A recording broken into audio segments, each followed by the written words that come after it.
నమస్తే, welcome to Telugu రాజ్యం. నేను మీ సంతోష్. మీకు ముందుగా ఒక ఆడియో అయితే వినిపిస్తాను. అది చాలా వైరల్ అవుతుంది. ఆడియో ఎవరిదంటే చింతా రాజశేఖర్ గారిది. అందులో వారి మాటలు లేవు, కానీ అసలు ఏంటి ఆడియో, ఎందుకు వైరల్ అయింది, ఏం చెప్తున్నారు అనేది చింతా రాజశేఖర్ గారి మాటల్లో అయితే తెలుసుకుందాం. ఫస్ట్ అయితే ఆడియో వినండి. సార్, ఇప్పుడు ఒకప్పుడు మీరు చింతా రాజశేఖర్ గారి అసమ్మతి పార్టీకి ఇలా కొన్ని లక్షల మంది అసమ్మతి అంటే మీ దాంట్లో ఇంతమంది నడుస్తున్నారు.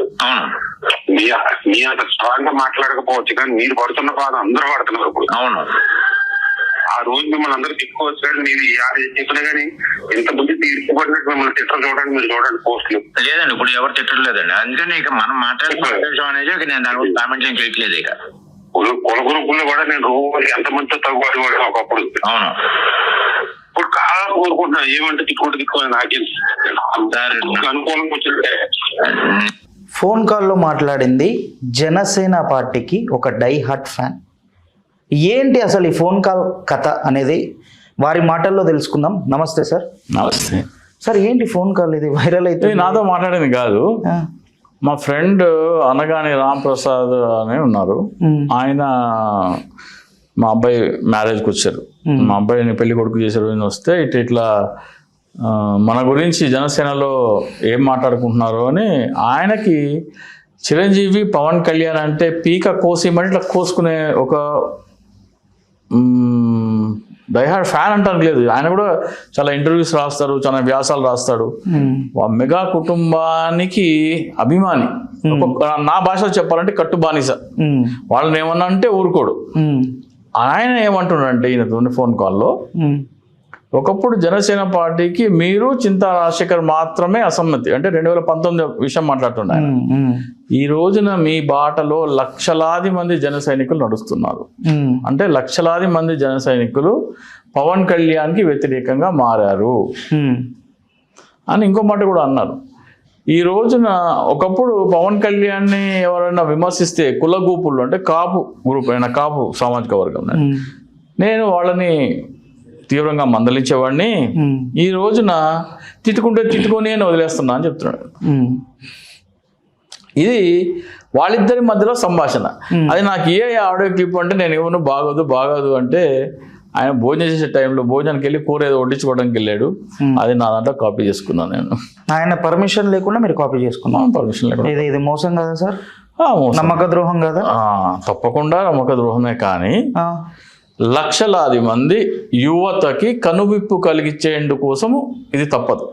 పవన్ కళ్యాణ్ కాపు సామాజిక వర్గ యువతని ఎలా మోసం చేస్తున్నాడో, ఆ మోసం చేస్తున్నాడనే విషయం మేధావులకి తెలిసి కూడా వాళ్ళు ఎందుకు చెప్పట్లేదు యువతకి? ఆ వ్యక్తి ఎవరైతే ఉన్నారో ఆయన వ్యాసాలు రాస్తున్నారు కదా, ఆయన వ్యాసాలు రాసి ఆయన యువతకి చెప్పాలి కదా. కాపు నాయకుడు ఆయన, కాపు సామాజిక వర్గం ప్రయోజనాల కోసం మాట్లాడుతున్నారు. అరే పవన్ కళ్యాణ్ మిమ్మల్ని మోసం చేస్తున్నాడు అని చెప్పాలి కదా. ఇప్పుడు ఆయన చెప్పింది ఏంటి? ఇప్పుడు నేను 2019 నుంచి నేను చెప్తుంది ఏంటి? ఒకప్పుడు మీరు మాత్రమే అసమ్మతి అంటున్నారు. ఆయన పెద్దగా పవన్ కళ్యాణ్ విమర్శించింది లేదు. ఎవరితో అయితే ఫోన్లో మాట్లాడాడో ఆయన పెద్దగా మాట్లాడింది ఏమీ లేదు. Pawan Kalyan first of all విమర్శించింది ఎవరు? జనసేన పార్టీ పవన్ కళ్యాణ్ కాదు, చంద్రబాబు నాయుడు స్థాపించిన పార్టీకి పవన్ కళ్యాణ్ బినామీ అధ్యక్షుడు అని చెప్పింది నేనే.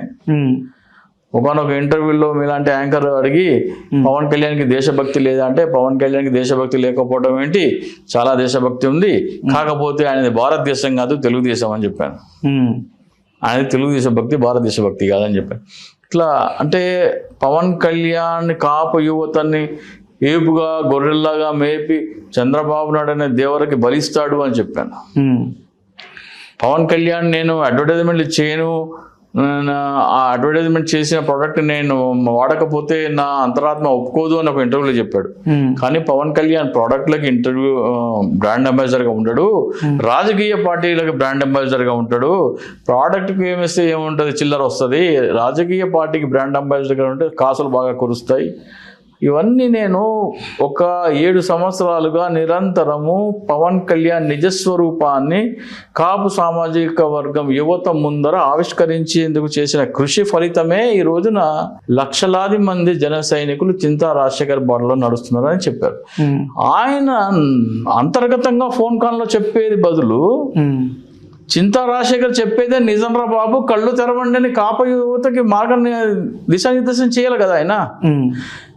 నిజమైన కాపుల శ్రేయోభిలాష్ ఎవరు? పవన్ కళ్యాణ్ చింతా రాజశేఖర? పవన్ కళ్యాణ్ కాపుల ఓటు తీసుకెళ్లి చంద్రబాబు నాయుడుకి అమ్ముతున్నాడు.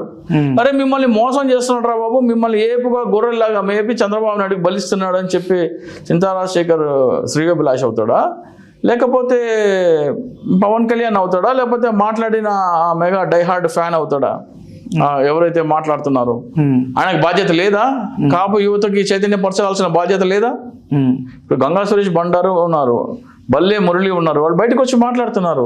వీళ్ళు బయటకు వచ్చి ఎందుకు మాట్లాడరు? మీరు మోసం చేస్తున్నారు, మిమ్మల్ని మోసం చేస్తున్నారు చెప్పడానికి ఏమై రోగం?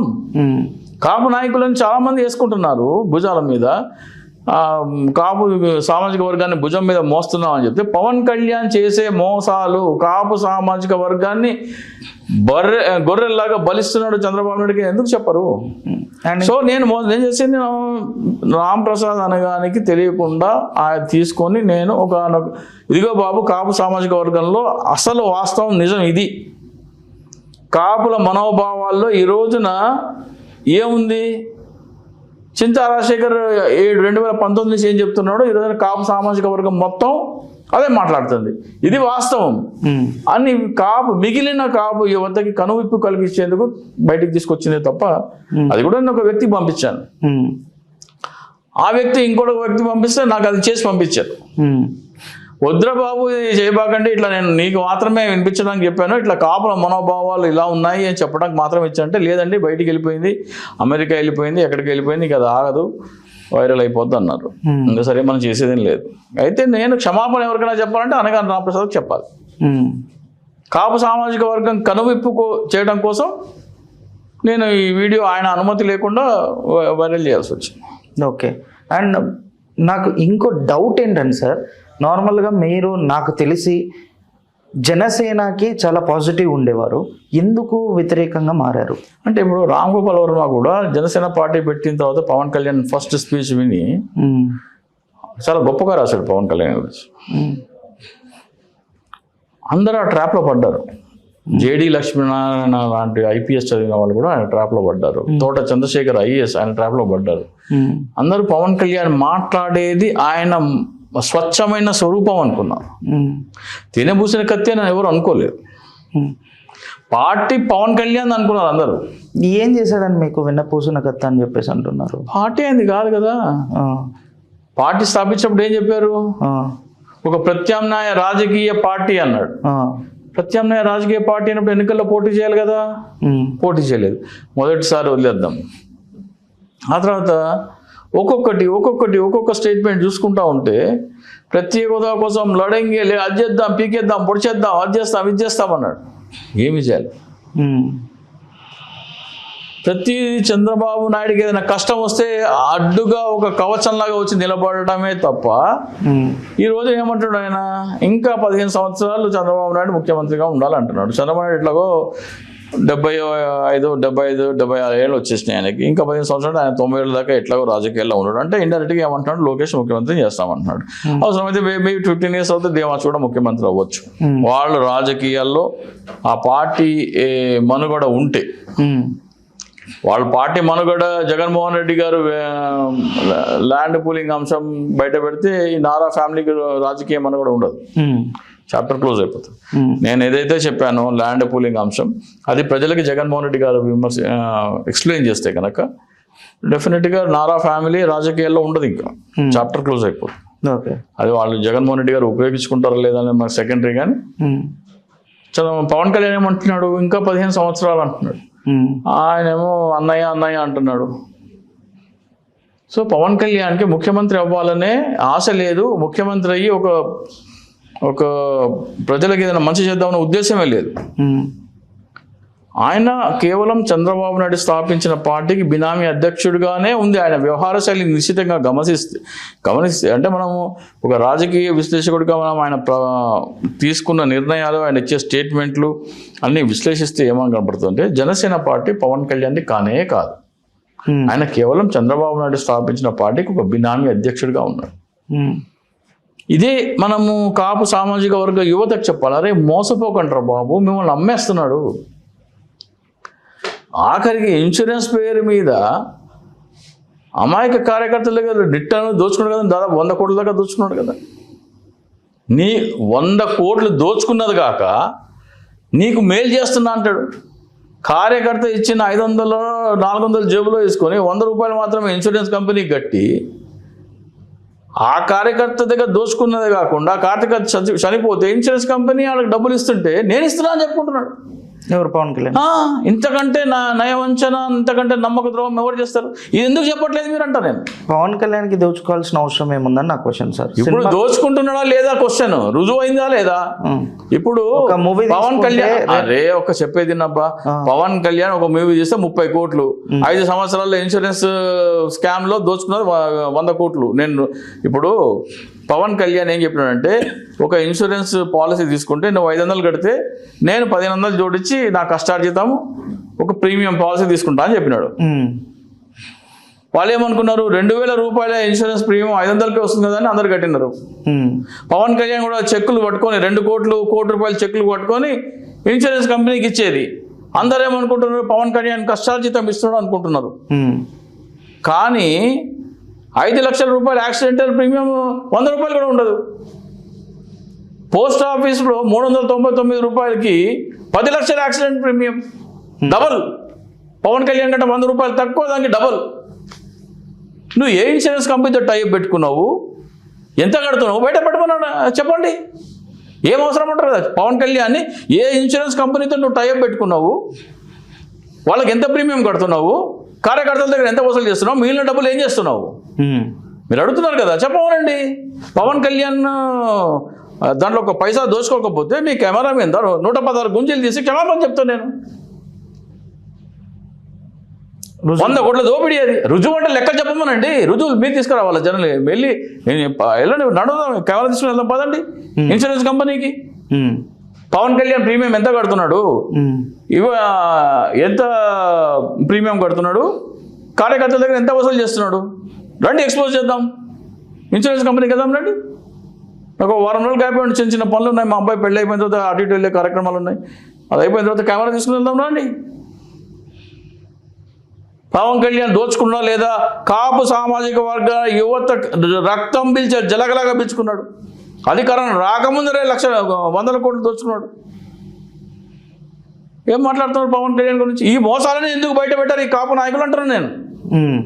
పవన్ కళ్యాణ్ నిజ స్వరూపం ఏంటో ఇప్పుడు ఆయన ఏమంటున్నాడు, ఈ రోజున చింతా రాజశేఖర్ బాటలో లక్షలాది మంది జన సైనికులు ఎందుకున్నారు అంటే, ఇవన్నీ నేను బయట పెట్టా కాబట్టి. పవన్ కళ్యాణ్ నిజ స్వరూపాన్ని జనాల ముందర బయట పెట్టింది చింతా రాజశేఖర్. ఇంత డీటెయిల్డ్గా ఎవరు చెప్పలేదు. మరి మీరు చెప్పినట్టే సార్, బయటికి వచ్చేసారు చాలా మంది మీ బాటలో అని చెప్పేసి అని ఆయన అంటున్నారు. ఆయన పవన్ కళ్యాణ్ అంటే ఇట్లా చేయి కోసుకొని రక్తాన్ని ధారపోసే వ్యక్తి అంటున్నాడు.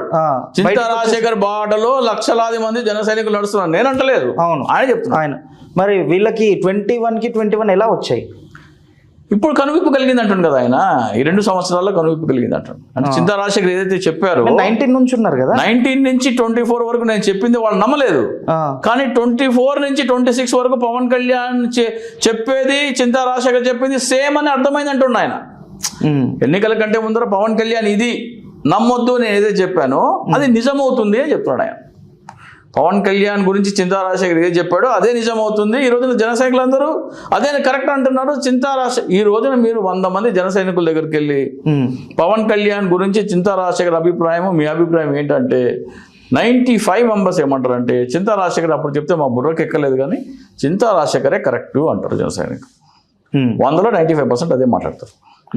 ఈ నాయకులు తొత్తులు ఉంటారు చూసినారా, మోచేతి నీళ్ళు తాగే పందికొక్కులు, వాళ్ళు జే అంటారు. కానీ నిజమైన అభిమానులు పవన్ కళ్యాణ్, చింతా రాజశేఖరే కరెక్ట్, పవన్ కళ్యాణ్ మమ్మల్ని మోసం చేశాడు, నిట్ట నీరు అమ్మేశాడు అంటారు. Thank you sir, thank you so much. Sir ఇప్పుడు ఒకప్పుడు మీరు చింతా రాజశేఖర్ గారి అసమ్మతి ఉమ్, పార్టీకి, ఉమ్, ఇవాళ కొన్ని లక్షల మంది అసమ్మతి. ఉమ్, అంటే మీ దారిలో ఇంతమంది నడుస్తున్నారు. అవును మీ అంత స్ట్రాంగ్ గా మాట్లాడకపోవచ్చు కానీ మీరు పడుతున్న బాధ అందరూ పడుతున్నారు ఇప్పుడు. అవును. ఆ రోజు మిమ్మల్ని అందరూ తిట్టుకోవచ్చు కానీ మీరు చెప్పినా కానీ ఇంతమంది తీర్చిపడినట్టు మిమ్మల్ని తిట్టరు. చూడండి, మీరు చూడండి పోస్టులు. లేదండి, ఇప్పుడు ఎవరు తిట్టట్లేదండి. అందుకని ఇక మనం మాట్లాడేసాం అనేది ఇక నేను దాని గురించి కామెంట్లు ఏం చేయట్లేదు ఇక. ఇప్పుడు కుల గ్రూపుల్లో కూడా నేను రోజుకి ఎంతమందితో తగ్గుబాటు వాడు ఒకప్పుడు. అవును ఇప్పుడు కాలం కోరుకుంటున్నాను, ఏమంటే తిట్టుకుంటే నాకేం సార్, అనుకూలంగా వచ్చినట్టే. హలో, తెలుగు రాజ్యం ఛానల్ చూస్తున్నారా? సామాజిక, రాజకీయ, జీవన చిత్రణే తెలుగు రాజ్యం. అతిశయోక్తులు, అసత్యాలు ఉండవు.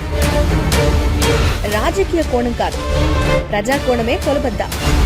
తెలుగు రాజ్యం వీక్షణ మీ ఉత్తమ అభిరుచికి నిదర్శనం.